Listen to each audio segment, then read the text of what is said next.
Well, guys, congratulations, you finally found them. The greatest Python tutorials in the entire freaking universe. So, before we get started learning Python, making games, doing anything cool like that, what I want to mention is this.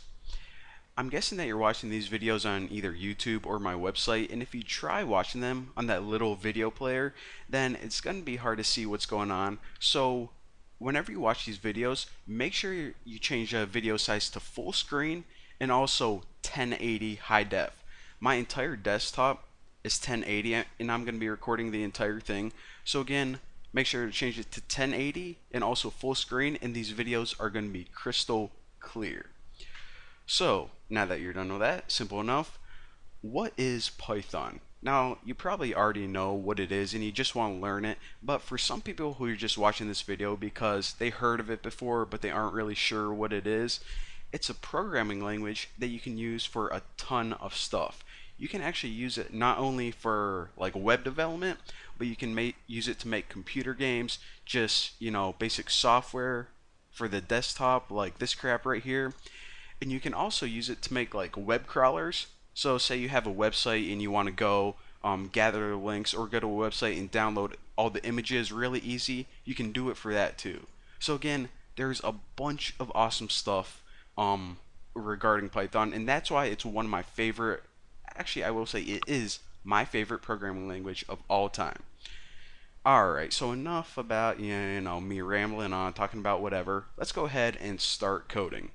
So the Python website that you need to go to is www.python.org, and go to that. This is the home page, and once you're on there, go to the download section. So click that and you're going to see okay. The first thing we have to decide is whether to download Python 2.7.8 or the latest one, 3.4.1.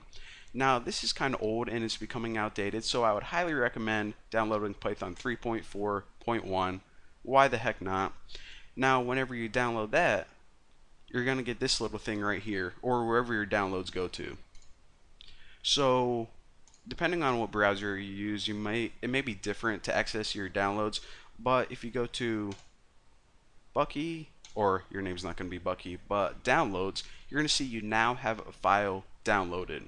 So just double click this, and if it asks you for permission, say go ahead. Let me close out of this stuff. And it says okay. And this is actually one of the easiest installers. You just click next a bunch of times. If you ever installed anything in your life, it's going to feel like home. But install for all users, sure, why not? Next. And it says, and this is just because I already downloaded it before, because I don't know, I just like using Python. But for this tutorial, I uninstalled it just so I could show you guys how to download it. So you probably won't get this, but it says, do you want to overwrite existing files? Well, yes I do. Why not? Next, next, and then it installs. It's actually really quick.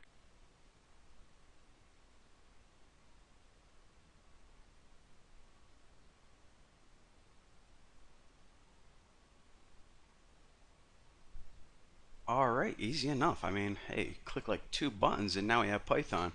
Alright, so completed it, finish. Alright, so I guess we have Python now, but where the heck is it? How do you even start using it? Well, if you go to your start menu and go to all programs and scroll down, you're going to see that you now have a folder called Python 3.4.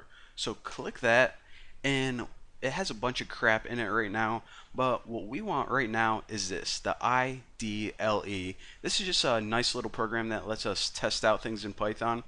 Now we can just click this right now and it can open up. Okay, pretty cool.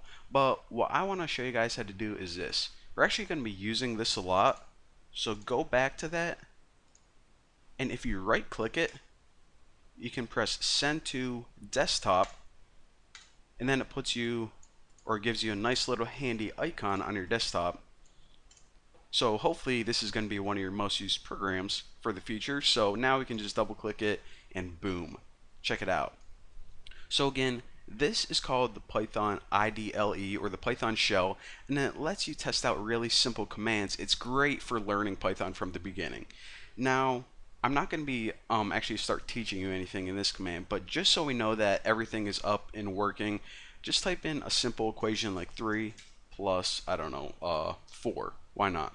Hit enter, it gives us 7. Alright, so we're good to go. We have everything installed. We added a shortcut to the desktop, and now we are ready to start filling our brains with Python. So thank you guys for watching. Don't forget to subscribe, and in the next tutorial, we're going to start learning the code.